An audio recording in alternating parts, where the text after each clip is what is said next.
नमस्कार साथियों, स्वागत है आप सभी का। तो आज की क्लास में हिंदी व्याकरण के कुछ और महत्वपूर्ण प्रश्न लिए गए हैं जो परीक्षा की दृष्टि से काफ़ी महत्वपूर्ण है और जो आपसे परीक्षा में पूछे जा सकते हैं। तो चलिए आज की क्लास को शुरू करते हैं और देखते हैं पहला प्रश्न। तो देखिए पहला प्रश्न, यह वर्ण का उच्चारण स्थान क्या है? ऑप्शन ए कंठ, बी तालु, सी दंत या ऑप्शन डी मूर्धा। तो राइट आंसर क्या होगा? यह वर्ण का उच्चारण स्थान क्या होगा? यह अंतःस्थ वर्ण कहलाता है, यह आपको पता होगा। तो इसका उच्चारण स्थान क्या होगा? कंठ से, तालु या दंत या मूर्धा। तो राइट आंसर आपको याद रखना है कि यह वर्ण का उच्चारण स्थान है तालु। ऑप्शन बी राइट आंसर हो जाएगा। नेक्स्ट क्वेश्चन है, तालु से उच्चारित होने वाला वर्ग कौन सा है?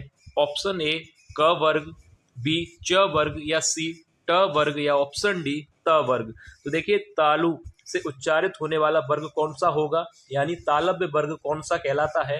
तो राइट आंसर होगा ऑप्शन बी, च वर्ग को तालव्य वर्ग कहा जाता है। याद रखिए तालु से उच्चारित होने वाला वर्ग होगा च वर्ग, यानी च वर्ग को तालव्य वर्ग भी कहा जाता है। नेक्स्ट क्वेश्चन है, दूध वाला रचना की दृष्टि से शब्द है। ऑप्शन ए रूढ़ शब्द, बी यौगिक शब्द, सी योग रूढ़ शब्द या ऑप्शन डी संकर शब्द। तो राइट आंसर क्या होगा? दूध वाला रचना की दृष्टि से कैसा शब्द है? तो राइट आंसर होगा ऑप्शन बी यौगिक शब्द।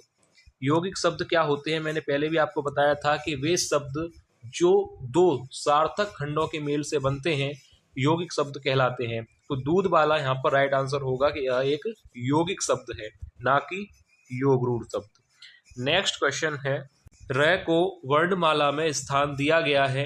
ए स्वर में, बी व्यंजन में, सी द्विगुण व्यंजन में या ऑप्शन डी संयुक्त व्यंजन में। तो राइट आंसर क्या होगा कि र को वर्णमाला में स्थान दिया गया है।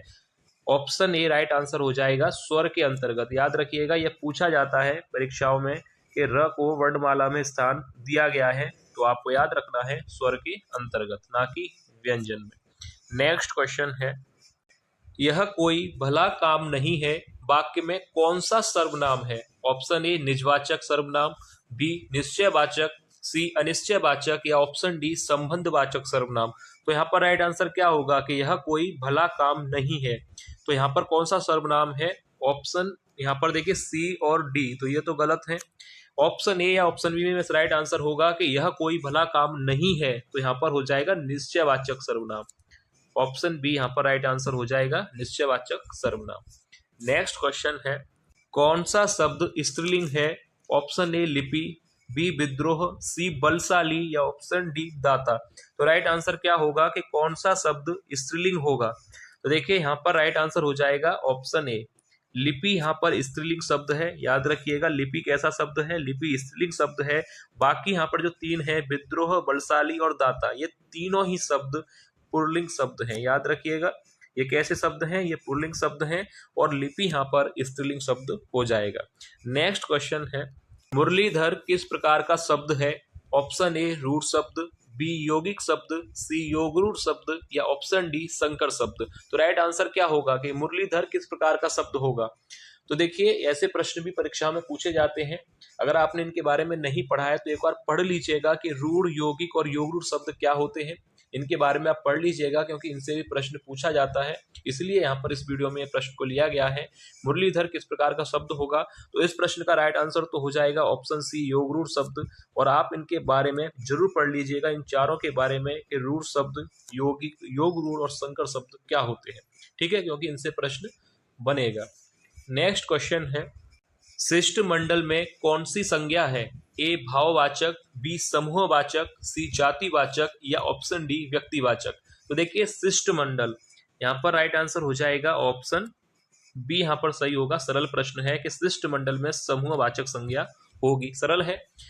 नेक्स्ट क्वेश्चन है, नारियल का तत्सम शब्द होगा। ऑप्शन ए नारिकेल, बी नारिकेल, सी नारिकेले या ऑप्शन डी नारियल। तो देखिए नारियल का तत्सम शब्द क्या होगा? इंपॉर्टेंट प्रश्न है, ये परीक्षा के लिए पूछा जाता है, तो ध्यान से इसका आंसर देखिएगा कि नारियल का तत्सम शब्द हो जाएगा ऑप्शन बी नारिकेल। मात्राओं का भी ध्यान रखिएगा, यहाँ पर ऑप्शन ए गलत होगा, ऑप्शन बी सही होगा नारिकेल। नेक्स्ट क्वेश्चन है, सैंधव किसका पर्यायवाची शब्द है? ऑप्शन ए हाथी, बी घोड़ा, सी नदी या ऑप्शन डी गधा। तो सैंधव किसका पर्याय शब्द होगा? हाथी का, घोड़ा, नदी या गधा। तो देखिए नदी और गधा तो दोनों ही गलत हैं। सैंधव पर्याय होता है घोड़े का। ऑप्शन बी बिल्कुल सही आंसर हो जाएगा। नेक्स्ट क्वेश्चन है, हे, अरे किस कारक का परसर्ग है? ए कर्ता, बी करण, सी संप्रदान या डी संबोधन। तो राइट आंसर क्या होगा? अरे और हे किस कारक का परसर्ग है यानी विभक्ति है? कर्ता कारक की या करण या संप्रदान या संबोधन। तो राइट आंसर हो जाएगा यह है संबोधन कारक की विभक्ति। याद रखिएगा ये दोनों किस कारक की विभक्ति है? यह है संबोधन कारक की विभक्ति, याद रखिएगा। नेक्स्ट क्वेश्चन है वर्तिका का तद्भव शब्द क्या होगा? ऑप्शन ए मात्रक, बी 32, सी बांट या ऑप्शन डी बत्ती। तो ये परीक्षा में पूछा जाता है, ध्यान से इसका आंसर देखिएगा कि वर्तिका का तद्भव शब्द क्या हो जाएगा। तो वर्तिका का तद्भव शब्द क्या होता है? ऑप्शन डी बत्ती, याद रखिएगा। सरल प्रश्न है, 32 नहीं होगा ना ही बांट होगा, ऑप्शन डी ही राइट आंसर है, बत्ती। नेक्स्ट क्वेश्चन है के आरंभ में ही विघ्न पड़ना किस मुहावरे का अर्थ है? ऑप्शन ए सिर मारना, बी सिर पर सेहरा बंधा होना या सी सिर मुड़ाते ही ओले पड़ना या ऑप्शन डी सिर पर शैतान सवार होना। तो देखिए कार्य के आरंभ में ही विघ्न पड़ना, यह किस मुहावरे का अर्थ होगा? तो देखिए सिर मारना गलत है, सिर पर सेहरा बंधा होना भी गलत है और सिर पर शैतान सवार होना। तो राइट आंसर हो जाएगा सिर मुड़ाते ही ओले पड़ना। तो ऑप्शन सी यहाँ पर राइट आंसर हो जाएगा। नेक्स्ट क्वेश्चन है मिट्टी का तत्सम शब्द क्या होगा? ऑप्शन ए मिट्टिका, बी मृतिका, सी मिट्टिका या ऑप्शन डी मृत्तिका।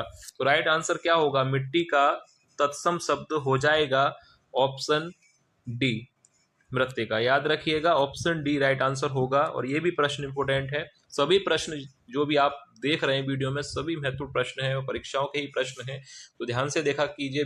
राम द्वारा पढ़ाया जा रहा है, इस वाक्य में कौन सा वाच्य होगा? कर्म वाच्य, भाव वाच्य या कर्ता वाच्य।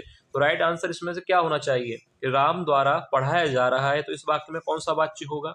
तो ये वीडियो का वैसे लास्ट प्रश्न है और एक प्रश्न आप लोगों के लिए दिया जाता है, तो यही प्रश्न है जो आप लोगों को करना है कि राम द्वारा पढ़ाया जा रहा है, इस वाक्य में आपको बताना है कि कौन सा वाच्य होगा। ये एक टेस्ट प्रश्न के तौर पे आप इसको करिएगा। तो ये था वीडियो का लास्ट प्रश्न। उम्मीद है आपको वीडियो पसंद आई होगी, तो वीडियो को लाइक कीजिएगा और जो भी विद्यार्थी पहली बार क्लास ले रहे हैं चैनल को सब्सक्राइब जरूर कर लें। ऐसे ही प्रश्न कराए जा रहे हैं डेली, तो आप अपनी तैयारी के लिए चैनल से जुड़ सकते हैं। तो चलिए मिलेंगे नेक्स्ट क्लास में, तब तक के लिए धन्यवाद।